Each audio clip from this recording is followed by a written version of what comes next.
Opa, estamos aí mais uma vez. Tudo bem, Som? Tudo bom, Daniel? Firme, Tudo forte? tranquilo? Tudo bom? Muito futebol, muita notícia. Ô, Daniel, o negócio é o seguinte, eu estou Olha até aí, ó. mostrando aqui Olha o Fred o aí, seguinte, gostaria de saber da sua opinião também aqui.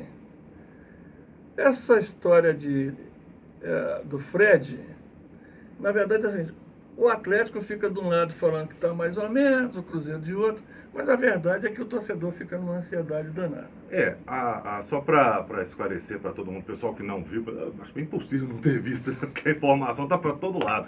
Mas a questão é o seguinte: Fred disse hoje, nessa quarta-feira de manhã, ele ligou para o presidente do Fluminense, o Peter Simpson, e disse que não joga mais no Fluminense. Não quer trabalhar com o Levir Coupe. Ele teve um problema lá, um atrito com o Levir, não quer trabalhar com o Levir Coupe. Então o presidente disse a ele: olha, tudo bem, se você arrumar um clube que banque a multa rescisória, nós também, Fluminense, não vamos pagar o seu salário. Segundo as fontes, o Fred recebe cerca de 800 mil por mês. Então o Fluminense não quer pagar parte do salário, vamos supor que ele viesse para o Cruzeiro ou para o Atlético ganhando 400 e o Fluminense pagando 400, isso o Fluminense não aceita. Ou você arruma um clube e vai com multa rescisória, com salário integral, ou você fica no Fluminense.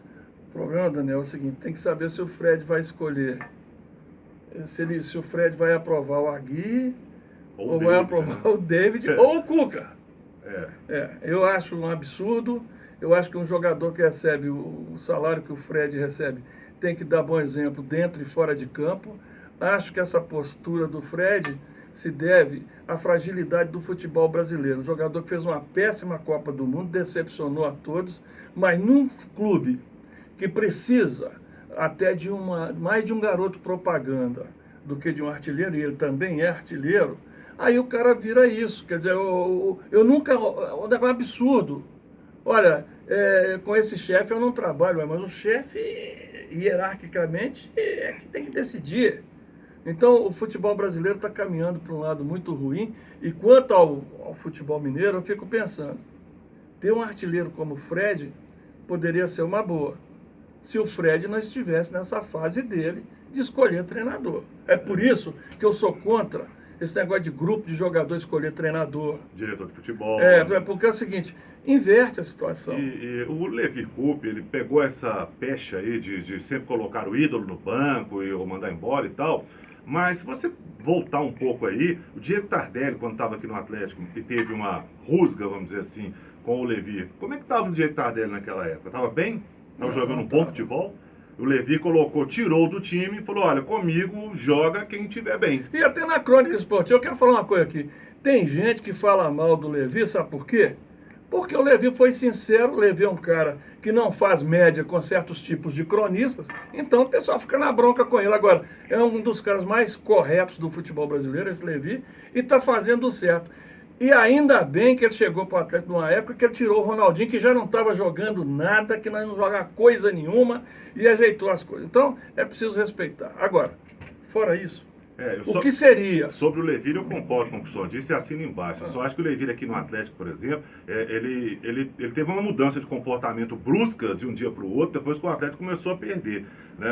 Ele vinha muito bem, Levirzinho light, brincou, fazendo piada e tal. De repente o Atlético jogou mal e perdeu, ele foi criticado, aí ele começou a dar patada para todo lado. Acho que não é bem por aí. Eu não vi assim não, eu vi na maioria das vezes ele bem humorado. Não, na maioria das vezes sim. Depois, agora, na reta final, ele deu uma... A opinião é assim, cada um tem uma, igual o nariz. Fazer o quê, né? O negócio é o seguinte, o que eu vejo também, agora vamos ver uma outra coisa. No Cruzeiro, um artilheiro como o Fred, eu estou falando do artilheiro dentro de campo, seria útil? Muito, porque o Cruzeiro não tem esse camisa 9. E, aliás, eu estou falando isso há muito tempo que o Cruzeiro precisa. No Atlético seria importante? Seria. Seria, como artilheiro, em forma, sim, para o Atlético também seria importante, ainda mais que a gente sabe que daqui a pouco o Lucas Prato pode se transferir. Agora vem o pacote, né? O cara vem com... Vem com o que já passou. Agora, muita gente que dizia que o Lucas Prato não é centroavante já está falando que o Fred viria para o lugar do Lucas Prato. Tem cronista que precisa primeiro pensar para falar, gente. Aí são posições diferentes, né? Você montaria um ataque com Prato, Robinho e Fred? Ué, mas aí eu teria que colocar 4 cabeças de área, né? Para segurar o Rojão. E outra coisa, teria que ter lateral marcador. Mas o problema é o seguinte.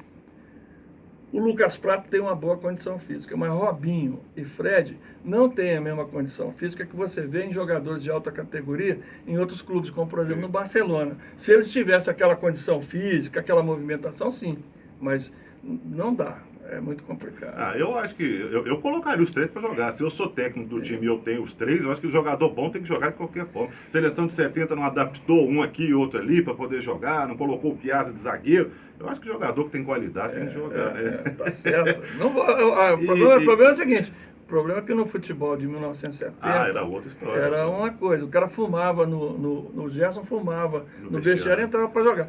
Hoje o cara tem que entrar com fôlego. Mas tudo bem. E falando um pouco sobre Cruzeiro e América, primeiro jogo que acontece no sábado, no Independência, a torcida do Cruzeiro está chiando muito, porque o ingresso mais barato vai ser R$100.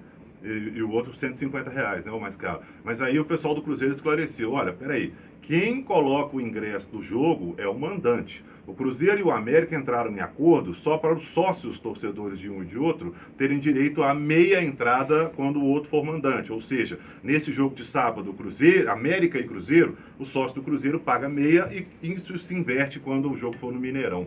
Mas R$100 e R$150 é bravo, hein? É bravo, hein? Só para assistir a semifinal do Campeonato Mineiro. Vamos ver, né? Vamos ver o que vai dar de público no Independência. Vai dar um bom público.